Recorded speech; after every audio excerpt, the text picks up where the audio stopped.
မင်္ဂလာပါရှင်လိုက်စာ TV ရဲ့ဗမာတိုင်းနာဘာသာအစီအစဉ်ကနေကြိုဆိုပါရရှင်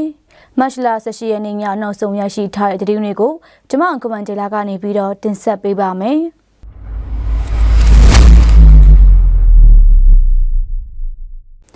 KIO ထိန်းချုပ်နေမီနံပါတ်ကမှညမထွက်ရအမိန့်ထုတ်ပြန်ထားကြောင်းသက်ဆိုင်ရာတာဝန်ရှိသူများမှထုတ်ပြန်ထားပါတယ်။မတ်လ16ရက်နေ့ကနေထုတ်ပြန်ထားတာဖြစ်ပြီးညအပြည့်မထွက်ကြရန်တောင်ရစိုက်ပျိုးရေးလုပ်ကိုင်သူများလည်းရက်နာထားကြရန်နှင့်ကျမရေးနေပတ်သက်ပြီးတွာလာရန်လိုအပ်လာပါက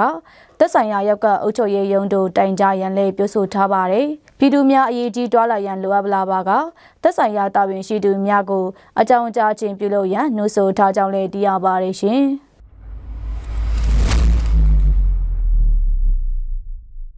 ဖကမြို့မိုးစီစာကျေးရွာတွင်ရှိစိန်ကုမ္ပဏီမှ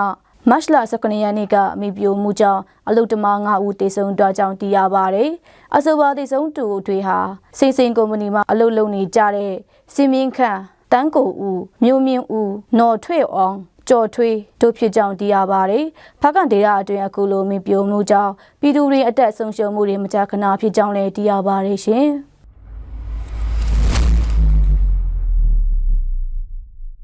ဘုံစံဘုံတကောကျေးရွာနေနမ်ဆိုင်ကျေးရွာများရှိစစ်ပေးရှောင်များစေဝါနှင့်စေဝါဆိုင်ရာဆရာဆရာမများမရှိတာကြောင့်ကျမရေးဆိုင်ရာအခက်အခဲများနှင့်ရင်ဆိုင်နေရကြောင်းစစ်ပေးရှောင်ကော်မတီမှတာဝန်ရှိသူတဦးပြပြချက်အရသိရပါသည်တကောကျေးရွာနှင့်နမ်ဆိုင်ကျေးရွာရှိစစ်ပေးရှောင်ပြည်သူများကတောင်ကျရေကိုအဓိကထားအသုံးပြုနေရပြီးမိုးရွာတီမိုးရွာတွမှုကြောင့်ရေနောက်ရေမတန့်ရှင်းမှုများကိုတောက်တုံအသုံးပြုရာတွင်နာမကျန်းမှုတွေပြည်သူများအလုံးနှိပါဖျားနာမှုတွေရှိတာကြောင့်စစ်ပေးရှောင်ပြည်သူများကစိုးရိမ်ပူပန်နေကြတယ်လို့စစ်ပေးရှောင်ကော်မတီဝင်ဆရာတဦးပြောပါတယ်အဆိုပါနာမကျန်းမှုတွေကြောင့်စစ်ပေးရှောင်ပြည်သူများအတွက်စေဝါနှင့်စေဝါဆိုင်ရာဆရာဆရာမများလိုအပ်ကြောင်းနှင့်ချင်းထောင်ချင်းစေးခွေမိုးကအထီစားတဲ့အသုံးဆောင်များကိုအရေးတကြီးလိုအပ်နေကြောင်းကိုလည်းသိရပါတယ်ရှင်။ယခုအချိန်စစ်ပေးရှောင်ပြည်သူ184ဦးရှိပြီးအိမ်ချိန်154ရှိကြောင်းကိုလည်းသိရပါတယ်ရှင်။နားဆင်ခဲ့ကြတော့မိဘပြည်သူများအားလုံးကိုယ်စိတ်နှပြရှင်လန်းချမ်းမြေ့ကြပါစေရှင်